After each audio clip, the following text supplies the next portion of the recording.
स्वागत छ हजुरलाई अनन्त शक्ति हबमा। हजुरको यसो परिचय र यसबाट कसरी आइपुग्नु भयो अनि हजुरलाई के लाभ मिल्यो, के सुधार भयो अनि यसप्रतिको विश्वास र अरू बिमारी दिन दुखीलाई के भन्न चाहनुहुन्छ, 2-4 शब्द भनिदिनुहोस्।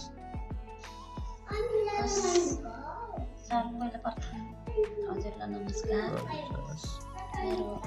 मेरो लागि हजुर मेरो भगवान हुनुहुन्छ।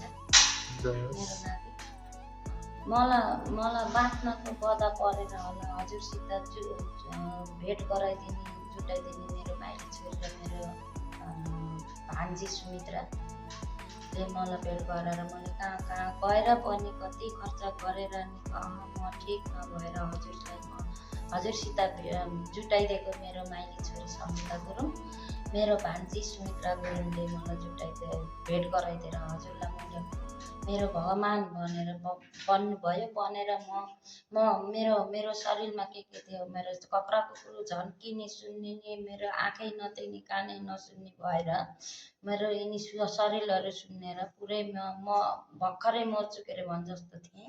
अहिले मेरो शक्ति भनेपछि मेरो कति 100%मा मेरो शक्ति भनेको मेरो 80% मेरो शक्ति आएको छ।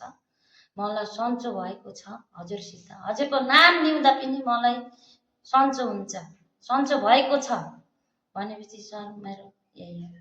हजुर मेरो भगवान हुनुहुन्छ।